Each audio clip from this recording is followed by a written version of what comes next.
दोस्तों, आज की वीडियो में अब बैताल पच्चीसी की अगली कहानी।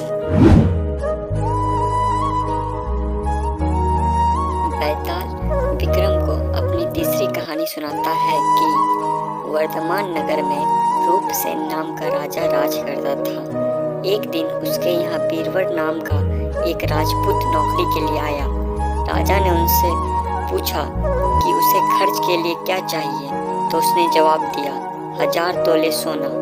सुन के सबको बड़ा आश्चर्य हुआ। राजा ने पूछा, तुम्हारे साथ कौन कौन है? उसने जवाब दिया, मेरी स्त्री, बेटा और बेटी। राजा को और भी अचंभा हुआ, आखिर 4 जने इतने धन का क्या करेंगे? फिर भी उसने उसकी बात मान ली।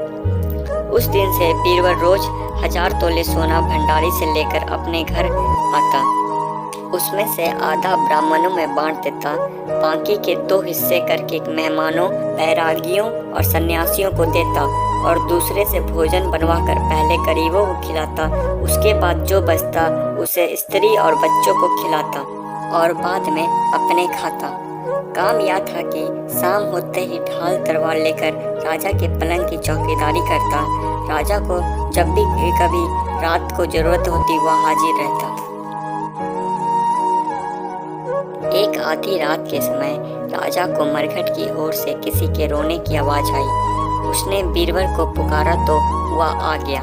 राजा ने कहा, जाओ पता लगा कर आओ कितनी रात गए या कौन रो रहा है और क्यों रो रहा है। बीरबल तत्काल वहां से चल दिया। मरघट पे जाकर देखता क्या है कि सिर से पांव तक एक स्त्री गहनों से लदी कभी नाचती कभी कूदती है और सिर पीट पीट कर रोती है, लेकिन उसकी आंखों से एक बूंद आंसू की नहीं निकलती। बीरबल ने पूछा, तुम कौन हो, क्यों रोती हो?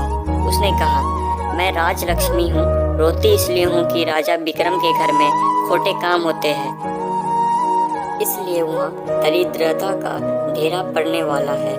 मैं वहाँ से चली जाऊंगी और राजा दुखी होकर 1 महीने में मर जाएगा। सुनकर बीरबल ने पूछा, इससे बचने का कोई उपाय है? स्त्री बोली, हाँ है। यहाँ से पूरब में 1 योजन पर एक देवी का मंदिर है। अगर तुम उस देवी पर अपने बेटे का शीश चढ़ा दो तो विपदा टल सकती है। फिर राजा 100 बरस तक बेखटके राज करेगा। बीरबल घर आया और अपनी स्त्री को जगाकर सब हाल कहा। स्त्री ने बेटे को जगाया, बेटी भी जाग पड़ी। जब बालक ने बात सुनी तो वह खुश होकर बोला, आप मेरा शीश काट कर जरूर चढ़ा दे। एक तो आपकी आज्ञा, दूसरे स्वामी का काम, तीसरा यह देव देवता पर चढ़े। इससे बढ़कर बात और क्या होगी? आप जल्दी करें।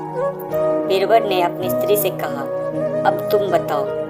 स्त्री बोली, स्त्री का धर्म है पति की सेवा करने में है। निदान 4 जने देवी के मंदिर में पहुंचे। बीरबल ने हाथ जोड़कर कहा, हे देवी, मैं अपने बेटे की बलि देता हूँ।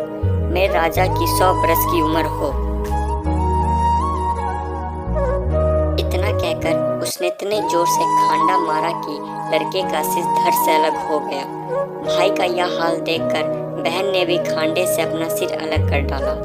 बेटा बेटी चले गए तो दुखी माँ ने भी उन्हीं का रास्ता पकड़ा और अपनी गर्दन काट दी। बीरबल ने सोचा कि घर में कोई नहीं रहा तो मैं ही जीकर क्या करूँगा। उसने भी अपना सिर काट डाला। राजा को जब यह मालूम हुआ तो वह वहाँ आया। उसे बड़ा दुख हुआ कि उसके लिए 4 प्राणियों की जान चली गई। वह सोचने लगा कि ऐसा राज करने से धिक्कार है। यह सोच उसने तलवार उठा ली और जैसे ही अपना सिर काटने को हुआ कि देवी ने प्रकट होकर उसका हाथ पकड़ लिया। बोली, राजन, मैं तेरे साहस से प्रसन्न हूँ। तू जो वर मांगेगा सो दूंगी। राजा ने कहा, देवी, तुम प्रसन्न हो तो इन 4 को जिंदा कर दो। देवी ने अमृत छिड़ककर उन 4 को फिर से जिंदा कर दिया। इतना कहकर बेताल बोला, राजा बताओ सबसे ज्यादा पुण्य किसका हुआ? राजा बोला, राजा का। बेताल ने पूछा, क्यों? राजा ने कहा, इसलिए कि स्वामी के लिए चाकर का प्राण देना धर्म है, लेकिन चाकर के लिए राजा का राजपाट को छोड़ जाने को तिनके के समान समझकर देने को तैयार हो जाना बहुत बड़ी बात है। यह सुन बेताल गायब हो गया और पेड़ पर जा लटका। बेचारा राजा दौड़ा दौड़ा वहाँ पहुँचा और उसे फिर पकड़ कर लाया तो बेताल ने चौथी कहानी कही। शुक्रिया दोस्तों, यहाँ तक वीडियो सुनने के लिए।